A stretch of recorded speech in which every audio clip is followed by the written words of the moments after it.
introduce yourself and kind of your experience and how you got into politics. Roberto Torres, Independent Mayoral candidate for mayor here in the city of Toledo. And my upbringing is a very simple beginning. So I grew up in Northwest Ohio. I went to Swanton schools. I grew up in a migrant camp. So I grew up in a home that had no indoor plumbing and no running water. So we would have to go out to the pump in this community, had to go out to the pump to get water just to bring it home, put it on the stove to warm up, to just take a bath. And worked out in the field, so the lifestyle of what I would call the migrant mainstream, right? So that's what my father did. He was in agriculture. And so I grew up in that. Grew up predominantly speaking Spanish and learned English as I was going through school. I'm a product of Migrant Head Start, so I'm an advocate for early childhood education. Went on through school, went to Bowling Green State University, and it was there that I first learned student leadership. And it was there after 3 years in leadership of a student government association there at BG that I met Ronald Reagan. And so that early, I started to learn the impact of public service in how you respond to the needs of a community. Right after BGSU, I went into the service, so I joined the United States Marine Corps. I'm a Desert Storm veteran as a result of 2 tour duties with the United States Marines. And then I got into education. So I served first in Catholic education, so I was in Catholic school administration. And it was at one of those events that Cardi, former Mayor Cardi Finkbeiner, came out to me, and it was a youth event that I was hosting, and he said, "Young man, I'd like you to come work for me." And I said, "Well, Mr. Mayor," I said, "I've got one more year with the bishop. I committed to another year working for the diocese. So if you're interested, next year I'd be willing to take a look at it." The very next year, to Cardi's credit, very next year at that same event, a year later, said, "Young man, are you ready?" And so that's what brought me to the city. So I came in to work for the Board of Community Relations, and it was the first time that the board had been active. It had been dormant for about 25 years. And so community relations in the city of Toledo had been dormant for 25 years.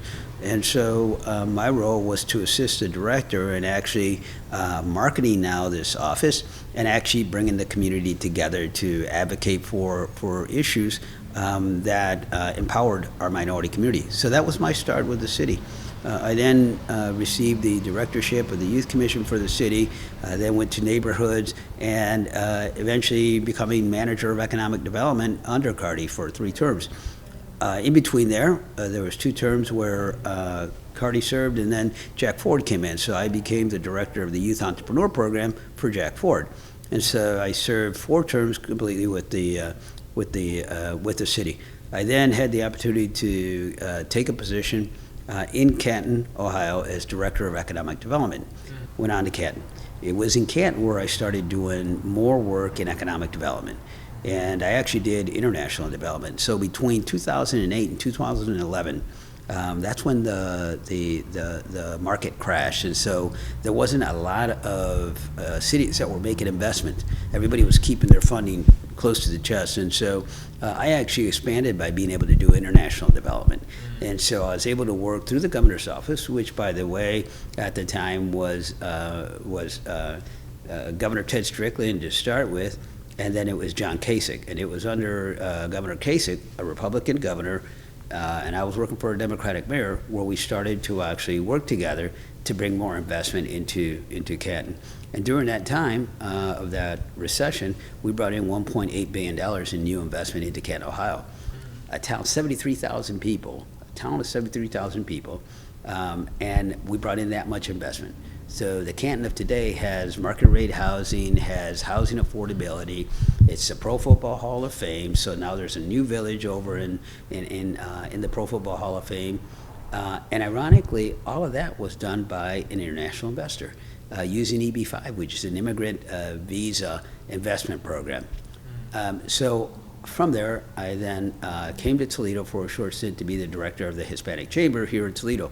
It was the first time that that I started to get wind of a project labor agreement that was making the rounds, and people were talking about it. But at the time, being the director of the Hispanic Chamber, I would join forces with the Black Chamber of Commerce, and we would make sure that those agreements did not come to the table of City Council, because it would hurt small minority businesses. And I had seen PLAs in other communities, and it serves as a special interest. It serves one group, but it doesn't serve the entire community. And so I saw what it did in Cleveland. And so I wanted to make sure that didn't happen in Toledo. Well, it didn't during the time that I was in the Hispanic Chamber. I then went to Grand Rapids, and I was director of the Hispanic Center of Grand Rapids. It was during that time that I was there that it got reintroduced and it got passed. And so now I'm in from Grand Rapids. I was there 4 years. The governor's office, Governor Rick Snyder's office, their Michigan office of New Americans said, Roberto, you're doing great over in Grand Rapids, but the city of Detroit has a position right up your alley. You've got great resources. You got a city that's hungry for international investment and immigrant and refugee inclusion. That would be something I think you would do great in Detroit. And so I actually interviewed for that, and I spent last 6 years, working with Mayor Duggan in his office, which ironically was also in the Housing and Revitalization Department of the city. So you're talking about immigrant affairs, refugee inclusion, and housing, because all that goes together. Having all that experience, I kept coming back because I have, I'm one of 13 in my family.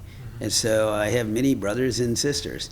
And I would come back and I would see Toledo, and I would see how all those cities reimagined themselves, how they redefined themselves. And I wasn't seeing that here in Toledo. I came back to find out that the PLA was now in place and had been going on strong here in this city. And so I spoke to some contractors, I spoke to some housing organizations, I spoke to nonprofits, to churches.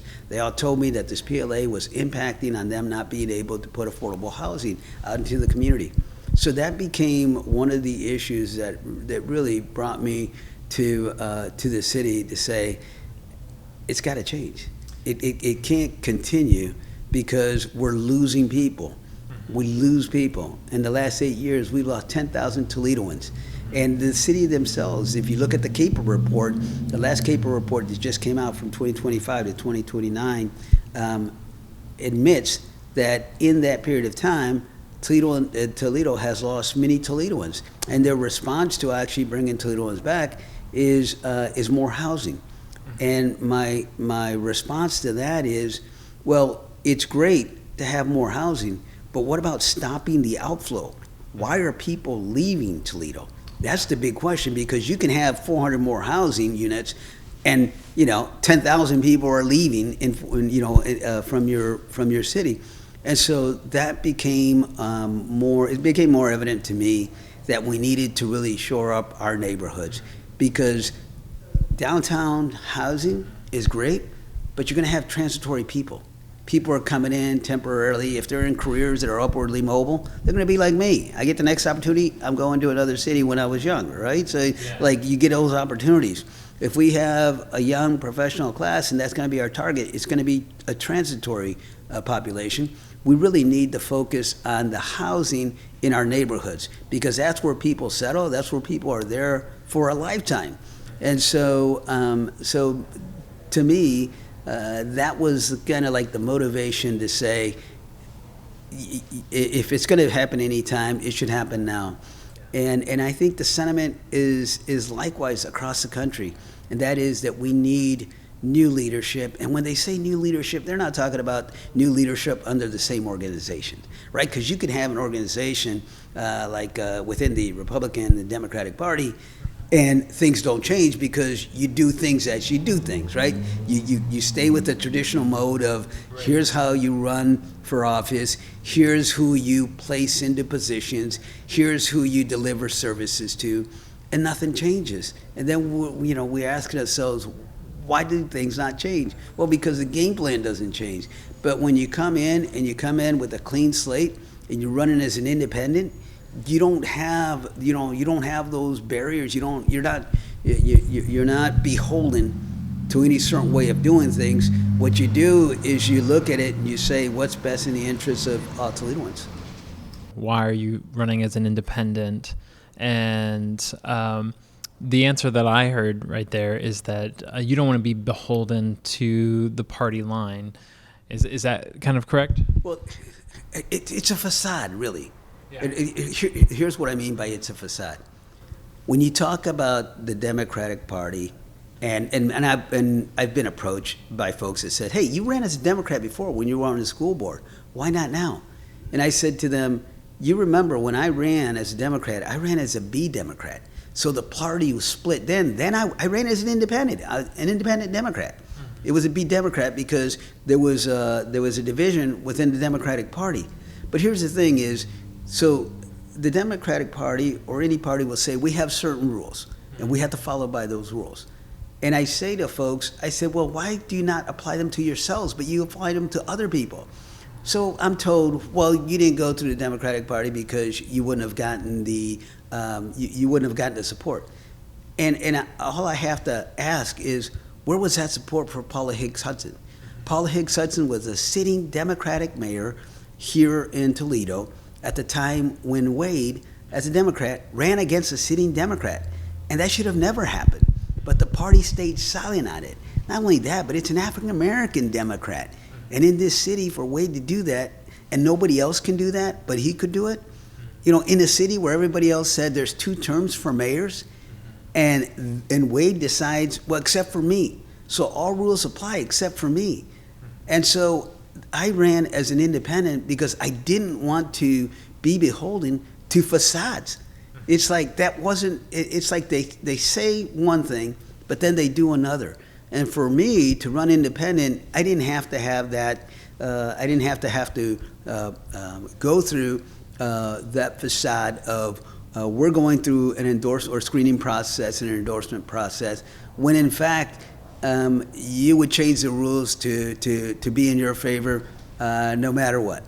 And so that's why I chose to be independent. But the other thing is, some of the positions that I have, like a strong position to modify the PLA in favor of the residents and not in favor of the special interests, that's something that currently sitting Democratic officials, Democrats, who have been endorsed by by their special interests, will not even voice any concern about it.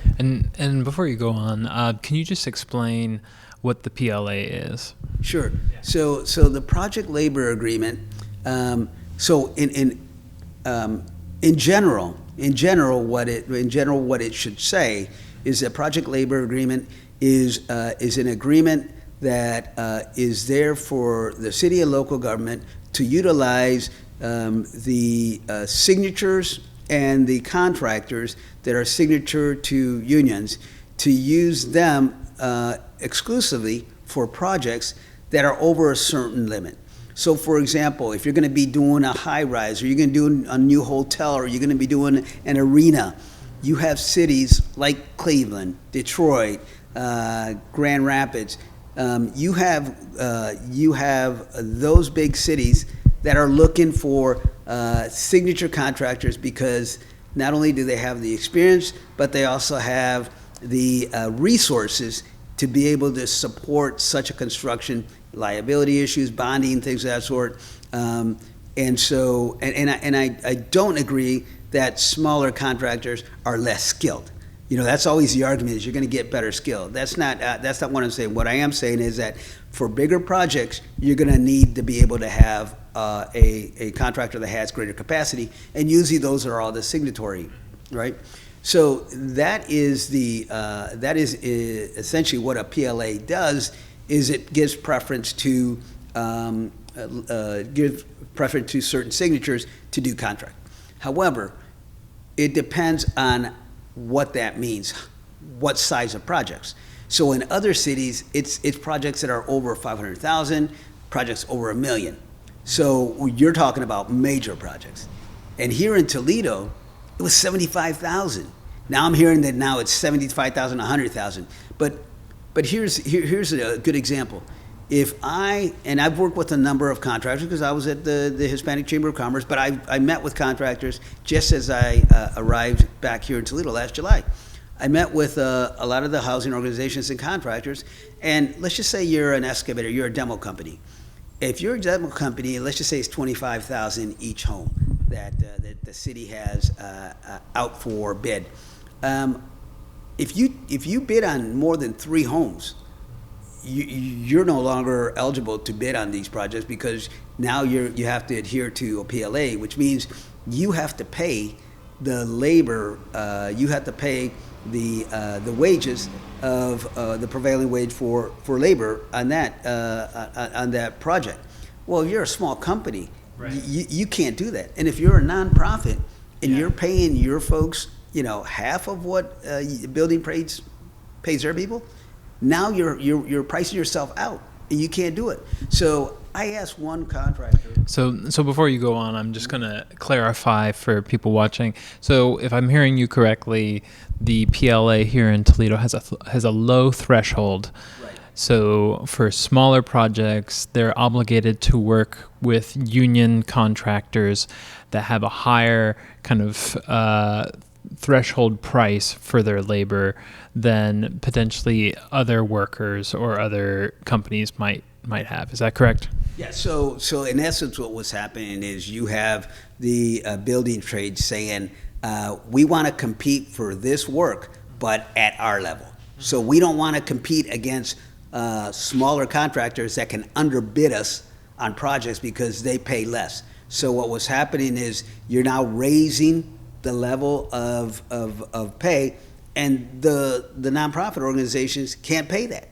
So they're not even going to attempt to even bid on those, and they're not even allowed to bid on those.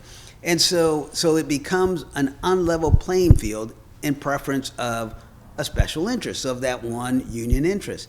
And so I've come out and I've said that my preference is, I don't mind a PLA, but you got to raise the threshold so that way some of the smaller companies, some of our mom and pops, some of our minority contractors and vendors, they can have a piece of that project as well as the larger contractors. And what I say is, I'd liken to what's happened in Cleveland and Detroit, and that is to also have a CBA, which is a community benefits agreement. Now, the community benefits agreement says if you're going to do a renovation over at the convention center and the Hilton Hotel, that not only if it's a PLA project, it's a major project, right? So you're going to have major contractors on that, but a developer comes in on that, and the developer is getting all these incentives. The developer has a responsibility to have some benefit in the community, to spread some benefit to the community. So over in Detroit, when the Little Caesars Arena was built, they had to do low and affordable housing. They had the developer, Illich, had to do housing in the neighborhood, so they just didn't benefit, but they also improved the housing out in the neighborhood. So that's what a CBA does, and the CBA also holds them accountable. What we have here is we have a PLA, but the PLA doesn't say that you need to use minority workforce. And so one of the things that I believe that Toledo suffers from is Toledo ranks 98th out of 100 when it comes to the lowest medium income of African American families. 98th out of 100 of metro cities. What that says is that we have families, but they're not even working they're not even get paid, or they're not bringing in the salary which they should. And something like a PLA takes that opportunity away. Right. If we had a CBA, that would give them the opportunity to be able to be a part of that. And can you just say what a CBA is? So it's a community benefits agreement. Okay. So if you have a community benefits agreement, it's the same thing. You're coming in, you're doing a project, but you know what? There's going to be a benefit to our residents. There's going to be a benefit to the local area, and that's not what we're seeing here. Yeah, and I want to kind of just pull back because you just launched right into a lot of different things, and so I think for a lot of people watching, or who like tune in, or maybe they're listening to this on a podcast, they'll be able to say, you know, like Toledo, I live in Toledo.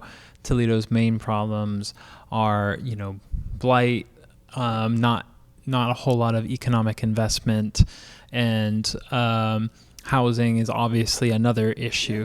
And if I'm hearing you correctly, the main way to remedy that is to create more jobs, or to allow different contractors to be able to bid to kind of get things flowing again. Is that kind of what you're saying? It's like you're lowering this threshold for work by allowing smaller contractors different agreements to come in and kind of get things so that it's not as expensive to start smaller projects. Is that kind of correct, or correct me on anything I said? So it's more than that, Stephen. Yeah. So let's just say that that I had an apple to sell to you, Yeah.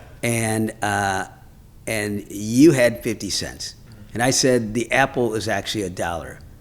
Then you would have to go out and get another 50 cents in order to buy that apple. But if that apple was 50 cents and you had $1, then you'd have 50 cents remaining to use it elsewhere.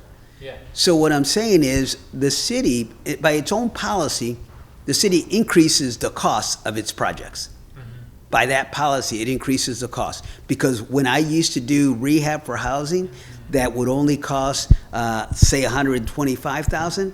Now it costs under a PLA $175,000 for that home to be renovated.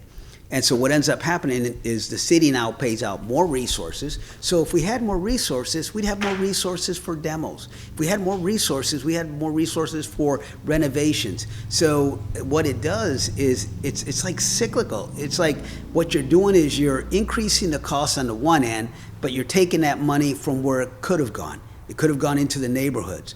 It's the whole, the conundrum that we have right now is, do you develop housing downtown or do you develop it out in the neighborhoods? And they say, well, we're going to develop it downtown because we need to attract people here. But in order for you to actually attract people here, folks have to drive through your, what I call the gateways.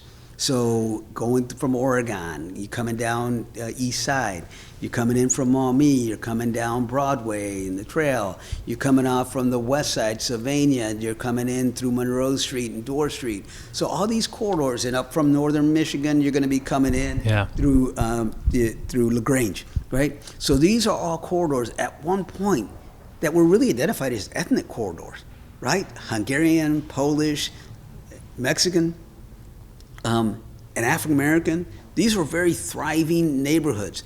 There's been no investment in those neighborhoods, no housing. Forget about economic development because there's no corridor development happening in those streets as well. And so what I'm saying is, if you're able to lower the costs here, you have more resources now to put out into those neighborhoods, so that collectively, not only are you improving the neighborhoods, but you're improving your downtown.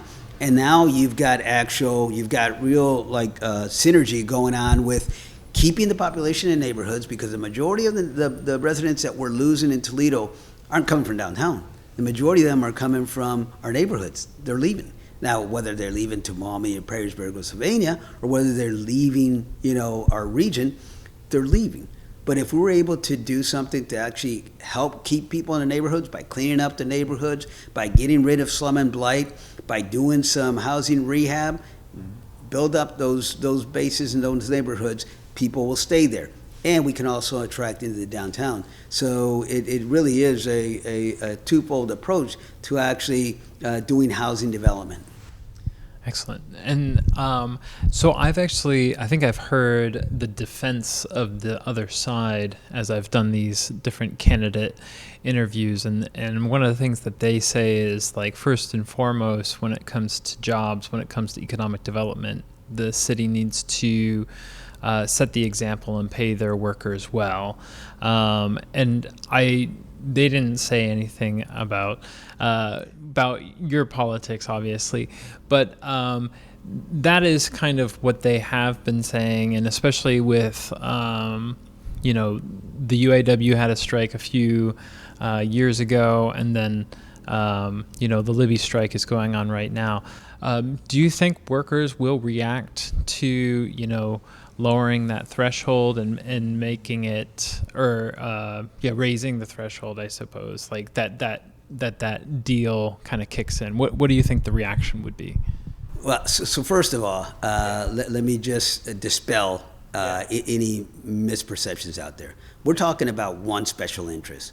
We're talking about building trades. We're not talking about steel workers. We're not talking about auto workers. Those are all separate unions. Those are different unions. We're talking about one, and that's the building trades. That's the one organization that has record numbers of donations to this mayor. All right, so let's not get this twisted. We're talking about one special interest, and that is on construction only with that union. So it's not so spread out. The other thing I will say is that the problem of the city is not paying, because the city has a problem with paying its own employees. And ASME right now is without a contract. So whenever you hear anything from an opponent of mine who sits up on the 22nd floor and is the mayor, he needs to take care of the in-house before he goes outside and start talking about other unions. But I will say this, the greatest challenge to the city is priorities that are made by this administration. And what I mean by that is that there has been no real jobs created in the city when it comes to manufacturing. No real jobs. I say that Toledo is a sheets and car wash economy because that's all that's been introduced into the city under this administration. And I've been here since July of last year, right? So that's what I've seen. If there's a ribbon cutting ceremony, it's for a sheets. And it was just announced there's a new sheets that's getting now the white flag by the Plan Commission to go on over into into West Toledo. And so that'll continue to be the story because you're not attracting new manufacturers into the city. You mentioned the Libby strike. The mayor, it took him 30 plus days, I think 31 days, to actually respond to what was going on in Libby. And that was only after he found out that I was going to go out there at the invitation of the steel workers who were picketing to go out and join them, right? So he could have had 30 days to actually respond to that, and he didn't. He did it just because he heard I was going to be out there. But let me tell you why I thought it was significant. It's significant because Libby stands as the last glass manufacturer in the city of Toledo. Think about that. The glass city capital, the glass city, the last glass manufacturer is Libby plant. You don't think that as a mayor, I would be out there as Cardi was when Jeep was saying that they were going to be leaving because Jeep is synonymous with Toledo. Well, Libby Glass is synonymous with the glass city. And so it was important for me to be out there. But I will tell you that, no, it doesn't. The biggest problem with Toledo is that we haven't brought in any real jobs into Toledo. And it's not that manufacturing hasn't come to Northwest Ohio. It's been all around us, but it hasn't been in Toledo. And why is that? It's because it's the policies that prevent development from happening. It's the fact that when you come into the city of Toledo, you can't bring your own builders. We got these guys here. That's who you have to work with. Well, when we tell developers that, developers just say, you know what, I'm going to go to another municipality. So they'll go to Middleton, Ohio, just south of Bowling Green. They'll go to Oregon. Heck, they were even talking about Ridgefield Center, right? So it's like, what is it about Toledo that's not delivering, that we're not having, jobs created here? There's a lot of growth and opportunity, it seems like, surrounding Toledo, but the city itself, there's not a whole lot of incentive to move here. There's not a whole lot of incentive to get into the city. What would you do to change that? What would you do to incentivize not only people but businesses to move back? So I tell you, let's start off by saying what I wouldn't have done. Okay, one of the platforms that the mayor runs on and is very proud of is the fact that we have a regional water cooperative, right? Back when I was working with Cardi, we always said that water was gold for the city of Toledo. That you never gave away that gold. You never gave away that opportunity that you had for development. There's a reason why those companies were here at that time, because we had that water resource, infrastructure. Every developer that I know tells me you need three things: low cost of infrastructure, an education base, and then the third one is a municipality that is willing to work with you, that is cooperative. I even throw in being open to immigration, because developers that I've met from throughout the country, when I was in Canton, Ohio, that's what they said. The three they said was infrastructure, low cost of infrastructure, water, electricity. They would say is education, and the third one was being open to diversity, being open to immigration. Right? That those cities that are leading have those three elements, and that's what we need to do to be a first-rate city, right? The city that's on the verge. Well, Toledo decided it was going to cooperate and sell and not keep water as its resource, as its gold, and shared it now with the other regions. Well, what that did is it made development out in those regions much easier now, because they have access to that resource. So they didn't have to come to Toledo anymore. They could settle out there. So that's why you have companies even as far away as Delta. So you got companies now that have all the resources that they need, and they don't have to be in Toledo. But that's in the past. You can't outdo that, right? There's that pact, and we're going to say that that's done, and you can outdo that. But it's that type of thinking that says, how do you protect the resources that you have, and then are able to work with your partners? You know, the city of Columbus, it's told that the city of Columbus never stops growing. And the city of Columbus actually used its water to annex all of the surrounding areas. When I was in Canton, we used the resources, infrastructure, as a way to annex other properties and do cooperation, so economic development zones and all the sorts, to be able to bring advantages back to the city. So we have less and less of those opportunities here. But one of the things that we need to do as a city is do as I said about housing. So you improve the neighborhoods, you're going to improve the outlook of crime in the areas. You're going to improve people's perception of what Toledo is all about. And so when you do that, then you have companies that are willing to come in. But you have to be very innovative about what you're going to be. When I was in Grand Rapids is like the medical mile. So there's a lot of research and institutions that are in Grand Rapids. That's their economic base, is medical. When you go to Detroit, it's all automotive and innovation, right? And they continue. The Central Terminal Station is now the hub for innovation now for Ford. And you have new labs just right across the street from them. So they've been able to maintain that. Here in Toledo, what are we? Are we the glass city?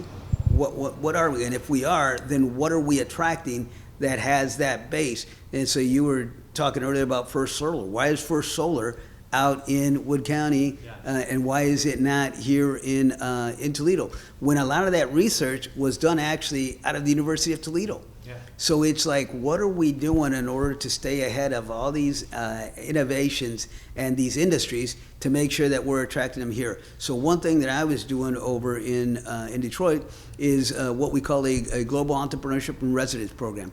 And what that is there's a desire, even more so now, but there's a desire for these entrepreneurs from around the world that are looking to come to the U.S. This is still the most desired country to come to, and all over the world.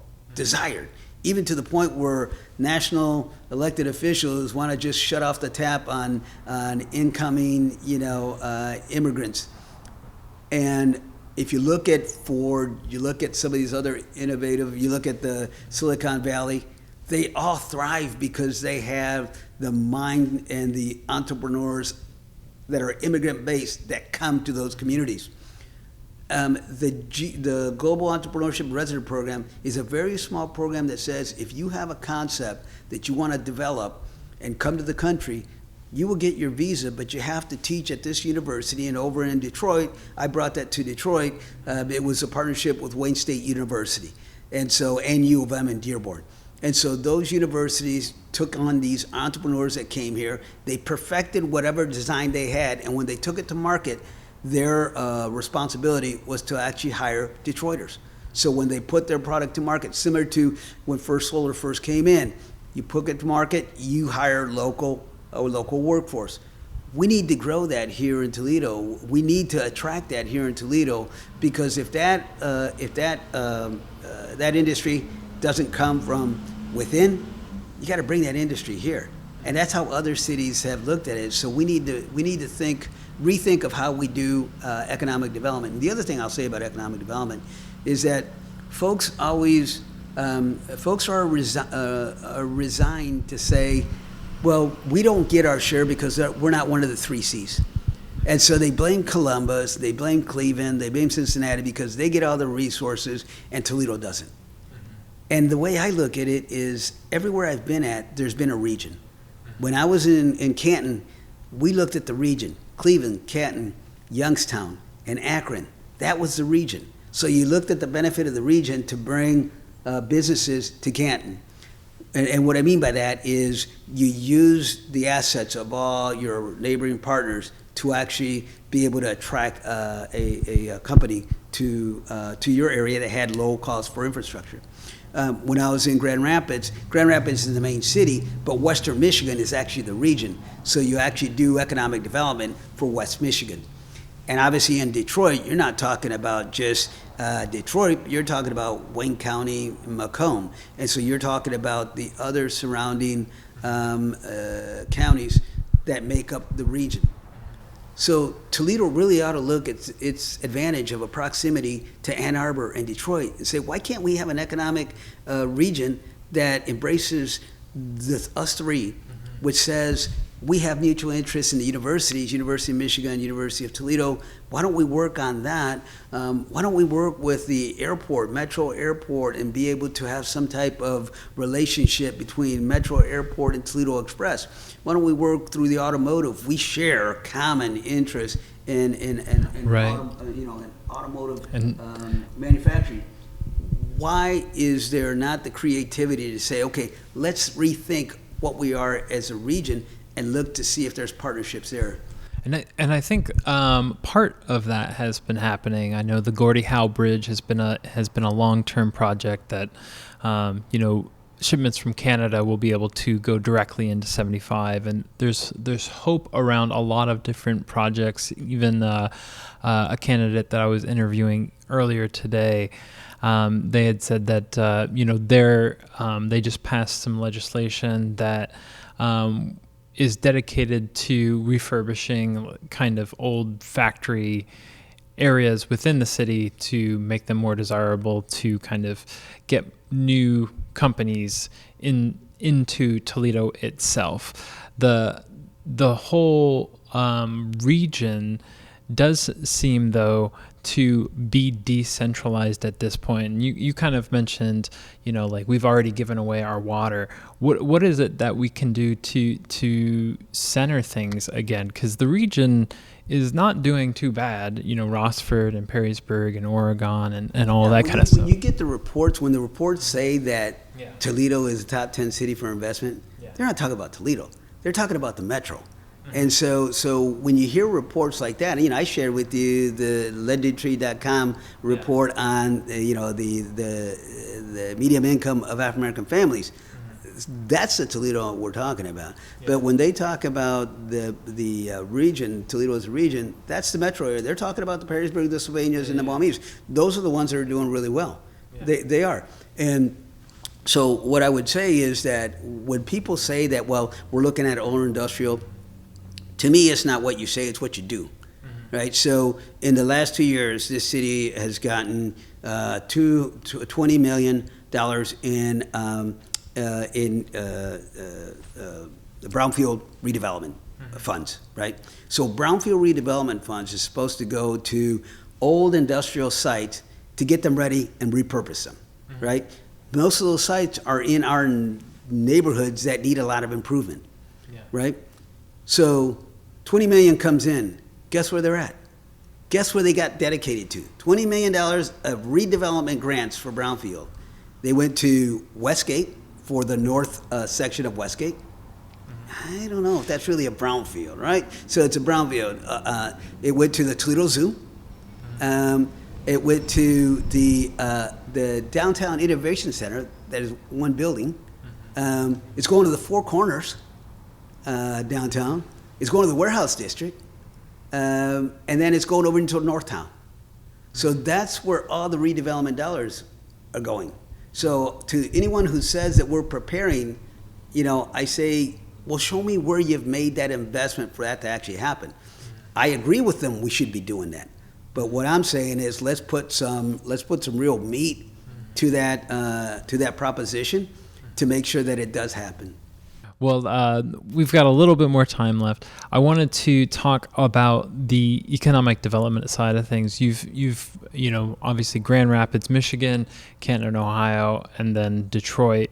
And what is Toledo missing? As somebody who has, I had to do kind of a similar move to you. I had to leave for about 7 or 8 years, find work other places, mainly because the work wasn't here. And as I've come back, the city is markedly better than it was when I left, but it's not quite there. What are we missing? What is the thing? Because it feels like the improvements are there. It may even feel like the improvements are aesthetic, but it does feel like we're on the verge of kind of economic investment. What are we missing? What is the thing that you think will really change that? I've always said the potential is there. Toledo has great potential. Some of these cities that I mentioned, like Grand Rapids, doesn't even have, it has the Grand River, but it's not like the Maumee that goes into a lake, right? You have Canton. When you look at cities like Detroit, and I liken Detroit to Toledo because of the river and how you utilize the river. But when you look at Detroit, if you think you're going to have any river side location that's going to be available for nonprofits, it's not happening, because there's a quest for property in Detroit that developer is going to come there, and that adds to the tax base. That's going to provide revenue to the city. So the city right now needs actual infusion of property that's going to add to the tax base. So what was once held as being a prime property for development over in the east side, everybody said at one point it could have been a hotel, at another it was going to be a big shopping district. There was always the talk of a revenue generating development there. Could have even been the Hollywood Casino, right? Yeah. But what we have, it's a beautiful park. I'm a runner. I love to run, and so I appreciate our parks. But it's not a tax base that's going to provide us with revenue. So you took prime property along the river, and it is what it is. I mean, it's an attraction, and I appreciate it. But you got to look at, okay, what did you sacrifice in order to do that?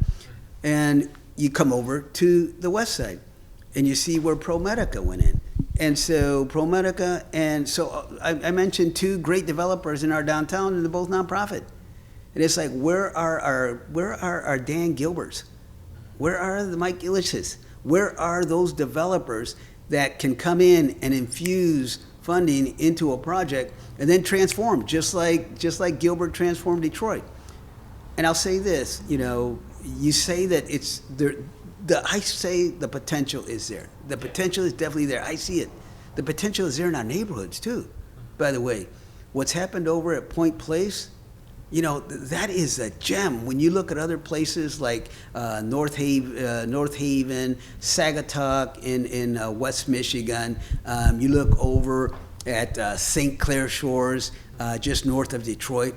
All of those are now gems that are in a small area, but they feed on the boating industry. They feed on a small town look, and it's an economic boom for each of those communities. That could happen in Point Place if we were able to deliver the resources there to do it, because that's the one place where you have the Ottawa River, you have the Maumee River coming onto Lake Erie. I mean, so many waterways come there. That would be ideal, but that's not there because you haven't attracted that developer for that area. So, getting to what is Toledo missing? Toledo is missing actually the formula for true success, and that is the market for that to happen. So when Dan went to Detroit, he saw the market. He saw the market, and that's why he started purchasing properties. But he didn't go in there and say, city, county, you need to put in all the marbles in one basket here, and if it doesn't go, then you're stuck with the bill. We have a situation here right now where we have a convention center and a hotel where the county is now footing the bill. So when you do economic development and you're the only risk in the game, then it's not a good deal. And so we truly need to have an economic development agenda that attracts individuals who say, you know what, I see the market there, that I'm willing to put my investment in there. And it's not always somebody who's local. It's not always somebody who's in the state. That developer could come from elsewhere. But that's what we need. We need a very aggressive plan by being able to attract and be able to grow Toledo through that sense of investment attraction. And if I'm hearing you correctly, it sounds like you're saying we just need a better salesman. Oh, that's what a mayor's for. When people say, like, what is the purpose of a mayor? The purpose of a mayor is to, I have up on my wall a picture of Abe Lincoln, and it's the memorial, right, the Lincoln Memorial. And it says under there, the essence of leadership is vision. And that's truly what it is. It's like, if you're a leader, you have to shape this vision, and then you have to like share it with others and do it in a passionate way that people will say, you know what, I believe we can do that. And then they take it on themselves to say, yes, that's my vision too. This is the one I want to see.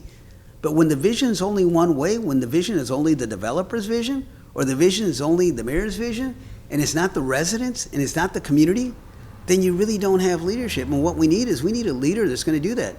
The last person that I knew that did that was a guy I worked for.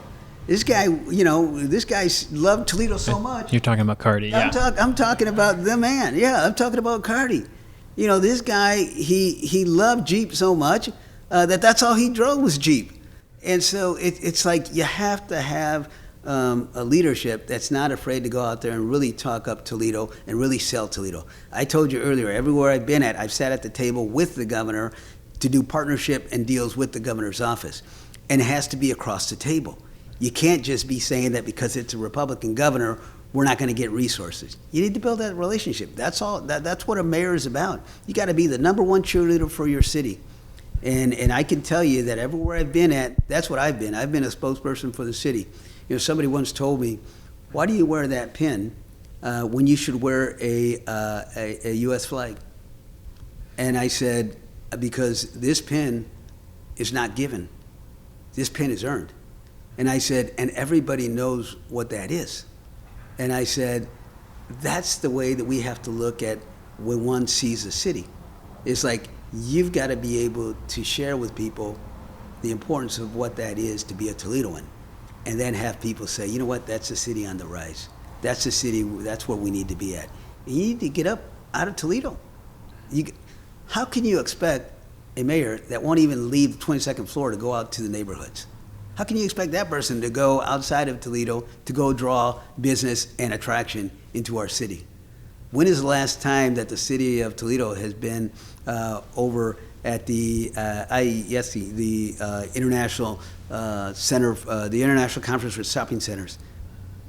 And you ask people, and they say, "I've never seen them." I asked developers right here in Toledo, "When's the last time you seen the city out there at that shopping centers convention?" Said, "We haven't seen them." And it's like, Toledo ought to be marketing themselves to all the big brands at that conference. I did that in Canton, Ohio for 4 years. People knew the Hall of Fame city because we were out there for all those conferences.